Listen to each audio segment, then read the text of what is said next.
नमस्कार दोस्तों, welcome back to curiously for the daily dose of Indian football. And finally भाई, Indian football fans जिसका बेसब्री से इंतजार कर रहे थे वो दिन यहाँ पे आ चुका है। It's time for India versus Kuwait in the world cup क्वालिफायर्स। Indian football team के लिए 2023 का सबसे इंपॉर्टेंट मैच आज वो खेलने जा रहे हैं। And definitely as a fan यहाँ पे एक्साइटमेंट भी है, लेकिन थोड़ा सा नर्वसनेस भी है, क्योंकि हमारा जो रिसेंट पास में अवे फॉर्म रहा है उसके अलावा यहाँ पे हमारे 2-3 की प्लेयर अवेलेबल नहीं है। एंड उसके साथ ही हमारी जो डिफेंस लाइन है वो भी उतनी ज्यादा अभी स्ट्रॉन्ग नहीं दिख रही है। तो ये कुछ कंसर्निंग फैक्टर जरूर है, लेकिन फिर भी एज अ फैन यहाँ पे एक्साइटमेंट तो है ही है इस वर्ल्ड कप क्वालिफायर्स का। उसके अलावा बात करनी है यहाँ पे ब्रॉडकास्टिंग की, क्योंकि काफी सारे फैंस में अभी भी कंफ्यूजन बना हुआ है कि भाई मैच कहाँ पे दिखाया जाएगा। तो कल रात 11:30 बजे ऑफिशियली अपडेट आ चुका है एएफएफ की ओर से।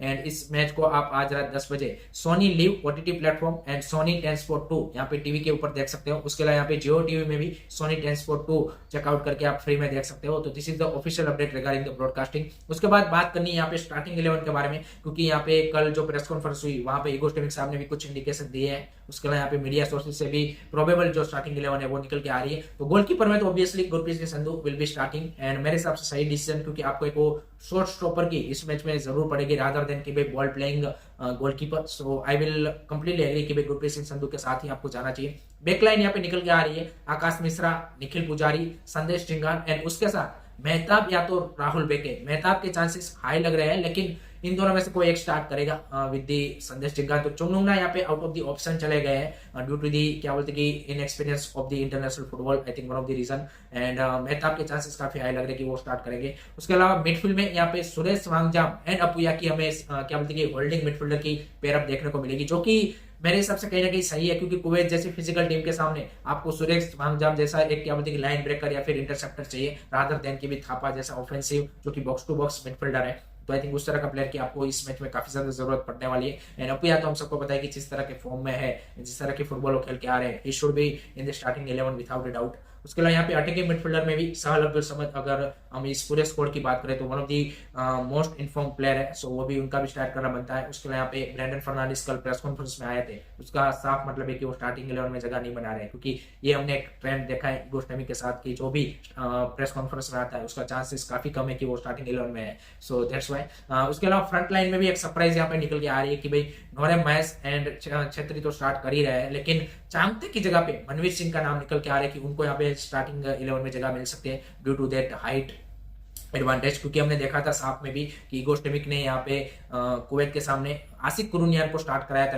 लेफ्ट फ्लैंक पे रादर देन की नोरेम मैस। तो इस बार उन्होंने राइट साइड पे चांगते की जगह पे मनवीर को स्टार्ट करा रहे हैं, क्योंकि आसिक कुरुनियान अवेलेबल नहीं है। सो वो एक आपको क्या बोलते कि एरियल एबिलिटी में यहाँ पे एडवांटेज देने के लिए या फिर एक कॉम्पिटिटिवनेस लाने के लिए, क्योंकि कुवैत के पास हमने देखा है कि काफी ज्यादा हाइट वाले एंड फिजिकल प्लेयर है, तो वो एक यहाँ पे क्या बोलते बॉक्स के अंदर एक्स्ट्रा डायमेंशन वाला प्लेयर डालने की कोशिश में शायद मनवीर सिंह को स्टार्ट मिल सकता है। तो this is the India starting 11, most probable starting 11 against Kuwait हमें देखने को मिल सकती है। आप क्या सोचते हो गाइस कि क्या ये स्टार्टिंग 11 होनी चाहिए या फिर कोई एक आध प्लेयर आप चेंज करना चाहते हो? कमेंट सेक्शन में जरूर बताएगा। उसके लिए यहाँ पे कल काफी ज्यादा हेवी रेन कुवैत में हुई है, एंड कुवैत की जो टीम है उन्होंने भी अपना जो ट्रेनिंग सेशन है वो आधा छोड़ के चले गए थे। इंडिया का ट्रेनिंग सेशन कैंसिल होने वाला था क्योंकि due to the soft pitch, लेकिन उसके बाद यहाँ पे उनको क्या बोलते कि अलाउ किया गया एंड इंडियन टीम ने अपना पूरा ट्रेनिंग सेशन कंप्लीट किया है। आज भी जो वेदर प्रेडिक्शन है वो वही है कि काफी हेवी क्या बोलते हैं रेन स्टॉर्म आने वाला है। सो लेट्स सी कितना मैच को अफेक्ट करता है एंड किस तरह से होता है, वो भी इंटरेस्टिंग रहेगा, क्योंकि पिच के ऊपर तो काफी ज्यादा अफेक्ट करेगा। तो एक जो आपका पासिंग वाला गेम है वो आप उतना ज्यादा एग्जीक्यूट नहीं कर पाओगे, बॉल का जो पासिंग है वो भी थोड़ा सा स्पीड भी कम हो जाती है, सारी चीजें डैम्पर अप पिच हो जाती है, सॉफ्ट पिच हो जाती है, तो वो सारी इश्यू भी आते हैं। सो लेट्स सी कि किस तरह से इंडिया का टैक्टिक्स यहाँ पे इस मैच में रहता है। एंड अगर फाइनल प्रिडिक्शन की बात करें तो मैं काफी ज्यादा केजी एंड क्लोज मैच देख रहा हूँ, कि जहाँ पे गोल तो होंगे लेकिन एक फिजिकल फाइट, कार्ड्स बार सारी चीजें होंगी। इतना स्ट्रेट फॉरवर्ड गेम में यहाँ पे एक्सपेक्ट नहीं कर रहा हूँ, काफी सारी चीजें इस मैच में होंगी। And my prediction would be 3-2 India win. Let me know guys आपका क्या प्रेडिक्शन है, कमेंट सेक्शन में जरूर बताएगा।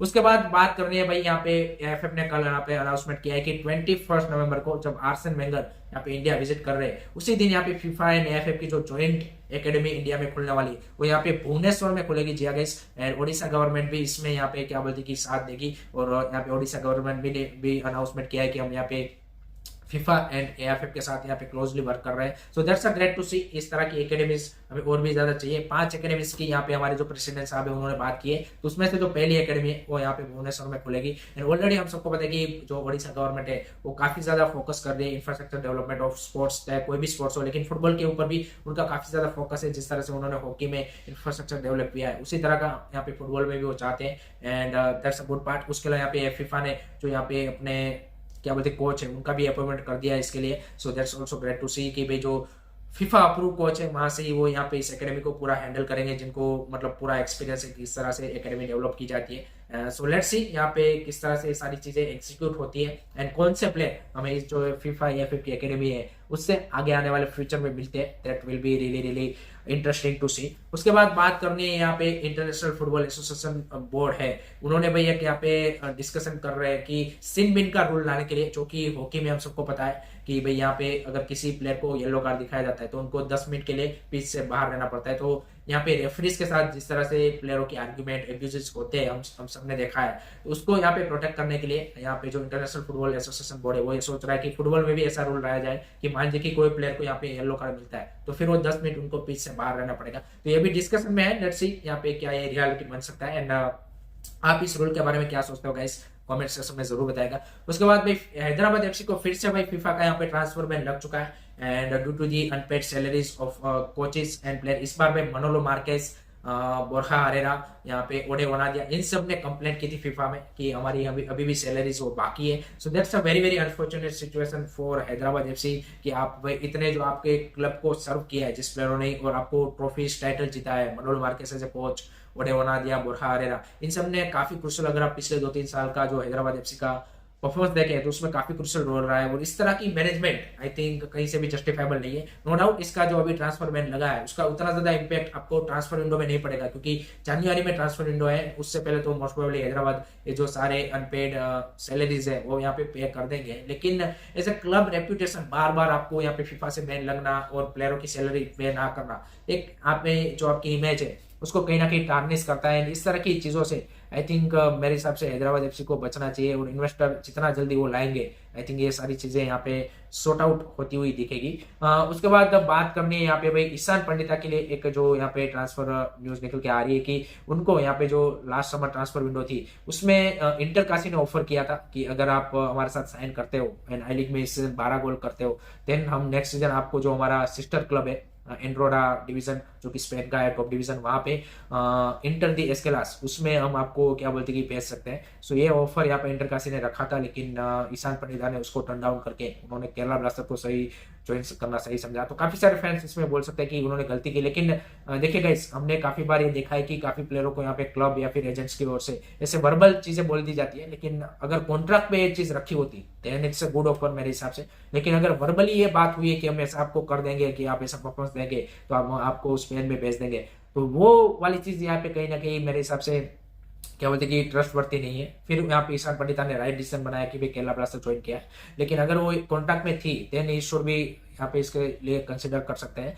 और जनरली हमने देखा है कि मोस्ट ऑफ द प्लेयर्स जब आईएसएल एंड आई लीग के बीच में चूज करने का आता है then he always chooses ISL obviously. सो ये भी एक चीज है।